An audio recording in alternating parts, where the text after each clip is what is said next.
स्वागत है आपका। आप देख रहे हैं द न्यूज और मैं रानी गुप्ता आपके साथ। इस वक्त की बड़ी खबर सामने आ रही है महाराष्ट्र से। आपको बता दें कि लगातार महाराष्ट्र की सियासत में घमासान मचा हुआ है। अब कहा जा रहा है कि 27 जून को देवेंद्र फडणवीस की मौजूदगी में कई सारे दिग्गज एमवीए के नेता अब बीजेपी का दामन थाम सकते हैं। आपको बता दें कि जहां ये खबर सामने आ रही है तो अब ये अटकलें लगाई जा रही है कि क्या एनसीपी नेता अजीत पवार भी बीजेपी का दामन थाम सकते हैं, क्योंकि लगातार देखने को मिल रहा है कि अजीत पवार इस समय बीजेपी के तारीफ कर रहे हैं। कभी वो गृह मंत्री अमित शाह की तारीफ करते हैं तो कभी नरेंद्र मोदी की तारीफ करते हैं। आपको बता दें कि पिछले दिनों एनसीपी में बड़े बदलाव देखने को मिले, जिसके तहत एनसीपी सुप्रीमो शरद पवार ने अपनी बेटी सुप्रिया सुले को कार्यकारी अध्यक्ष बनाया है 3 राज्यों का 2024 के लोकसभा चुनावों के मद्देनजर। ऐसे में अजीत पवार को कोई बड़ी भूमिका पार्टी में नहीं दी गई है, जिसके बाद से लगातार ये कहा जा रहा है कि अजीत पवार जो है वो शरद पवार से नाराज चल रहे हैं और ऐसे में कहा यह भी जा रहा है कि वो एनसीपी से बीजेपी का दामन थाम सकते हैं। आपको बता दें, दरअसल ये सूत्रों के हवाले से बड़ी खबर सामने आई है कि 2024 के चुनावों से पहले यानी कि 27 जून को ही महाराष्ट्र के जो उप मुख्यमंत्री हैं देवेंद्र फडणवीस, उनकी मौजूदगी में कई सारे एमवीए के नेता बीजेपी का दामन थाम सकते हैं। अगर वर्तमान की बात की जाए तो अभी हाल ही में यह स्थिति देखने को मिल रही है। एक एक करके उद्धव गुट के नेता हों या फिर कांग्रेस के नेता हों, उन्होंने बीजेपी का दामन थामा है। अगर हाल ही की बात हम करें तो आज एमएलसी मनीषा कायंदे ने जो है वो उद्धव गुट का साथ छोड़ करके शिंदे गुट का खेमा अपना लिया है।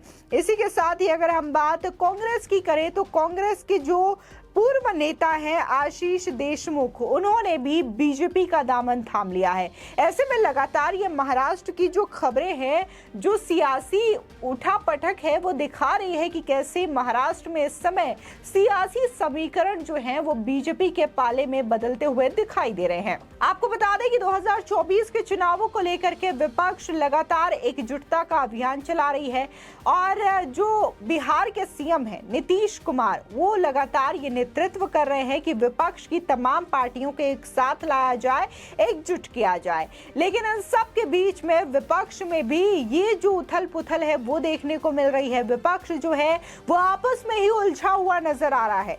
जहां नेतृत्वकर्ता जो है नीतीश कुमार, वो उत्तर प्रदेश तो जाते हैं, वो अखिलेश यादव को तो इनवाइट करते हैं कि आप आइए पटना में विपक्षी एकता की बैठक करते हैं, 2024 का महागठबंधन करते हैं। लेकिन उत्तर प्रदेश की सियासत में अपने मायने रखने वाली मायावती को वो भूल जाते हैं। बता दें कि बीएसपी सुप्रीमो मायावती से नीतीश कुमार मुलाकात ही नहीं करते। ऐसे में भी कई सारे सवाल लोगों के जहन में है कि ये कैसी विपक्षी एकता है जिसमें खास पार्टियों का चुनाव किया जा रहा है और जो विपक्षी एकता की बात कही जा रही है वो तो यहाँ पर दिखाई ही नहीं दे रही है।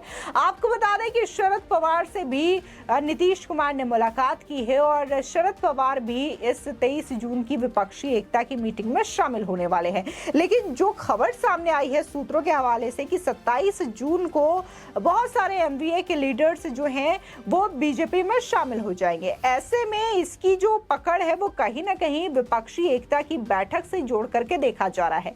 कहा जा रहा है कि विपक्षी एकता की बैठक होगी, उसके कई दिन बाद ये जो सियासी समीकरण है महाराष्ट्र में वो बिगड़ सकते हैं और एमवीए के कई नेता बीजेपी का दामन थाम सकते हैं। आपको बता दें कि जब से महाराष्ट्र में सत्ता परिवर्तन हुआ है, उद्धव ठाकरे ने अपना इस्तीफा दिया है, उसके बाद से कई सारी बयानबाजियां लगातार महाराष्ट्र की सियासत में देखने को मिल रही है। बार बार संजय राउत के द्वारा यह दावा किया जाता है कि यह सरकार भ्रष्ट है और अगर चुनाव होते हैं तो यह सरकार हार जाएगी और एक बार फिर से एमवीए की सरकार बनेगी। लेकिन अगर हम सही मायनों में अगर विधानसभा चुनाव याद करें महाराष्ट्र का, तो यहाँ पर जो शिवसेना यानी कि उद्धव ठाकरे हैं, उन्होंने दरअसल बीजेपी के साथ गठबंधन किया था और सीधे तौर पर जो सीएम फेस का ऐलान किया गया था वो देवेंद्र फडणवीस को ही किया गया था, जो कि बीजेपी के लीडर हैं और इस वक्त महाराष्ट्र के उप मुख्यमंत्री हैं। उस समय उन्हें मुख्यमंत्री का चेहरा बनाया गया था और इसी दम पर वहां पर शिवसेना और बीजेपी की गठबंधन ने जीत हासिल की थी। लेकिन अचानक से देखने को मिला कि उद्धव ठाकरे अपने बातों से पलट जाते हैं और जो वादा किया गया था वो ये कहते हैं कि अब वो सीएम बनना चाहते हैं, जिसके बाद वो एमवीए का निर्माण करते हैं, कांग्रेस और एनसीपी के साथ गठबंधन करते हैं, जिसके बाद महाराष्ट्र में वो मुख्यमंत्री बन जाते हैं। लेकिन ये जो सत्ता परिवर्तन हुआ है, एकनाथ शिंदे के नेतृत्व में कई सारे विधायक एक साथ आते हैं और वो सीधे उद्धव गुट को छोड़ करके एक अलग गुट बनाते हैं और इस समय महाराष्ट्र की सत्ता में काबिज है। ऐसे में कहीं ना कहीं जो लोगों ने वोट दिया था महाराष्ट्र विधानसभा चुनाव के दौरान, वो कहीं ना कहीं बीजेपी और देवेंद्र फडणवीस के चेहरे को देख करके दिया था।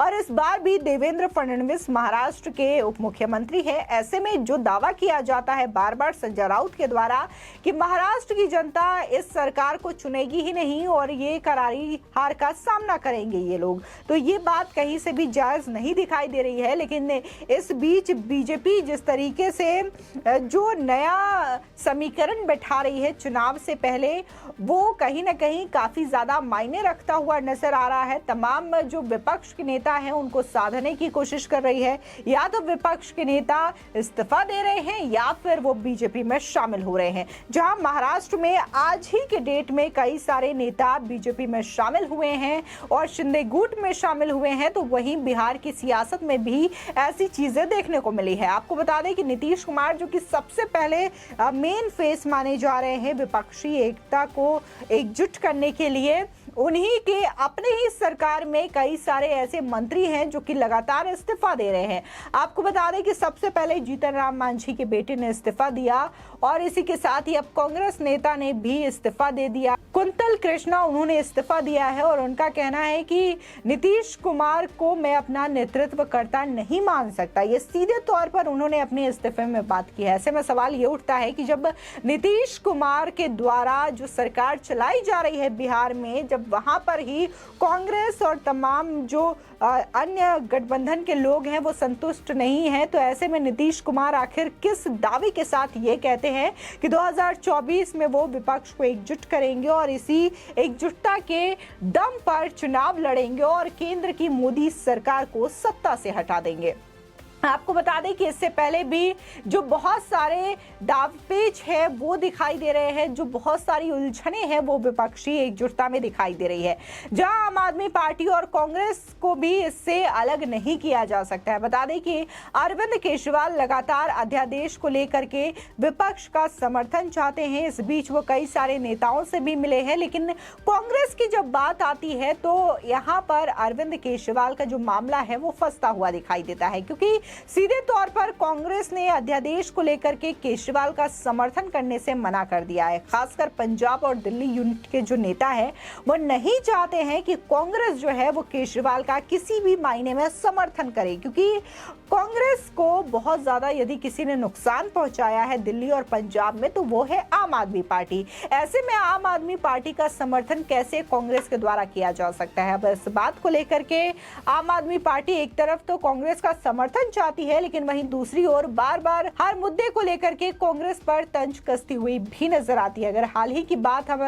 करें कर्नाटका चुनावों को लेकर के, तो अरविंद केजरीवाल और आम आदमी पार्टी का कहना यह रहा कि कांग्रेस ने आपके मैनिफेस्टो में ये जीत हासिल की है, यानी कि यहाँ पर एक बार फिर से अरविंद केजरीवाल अपनी पीठ थपथपाते हुए नजर आए हैं।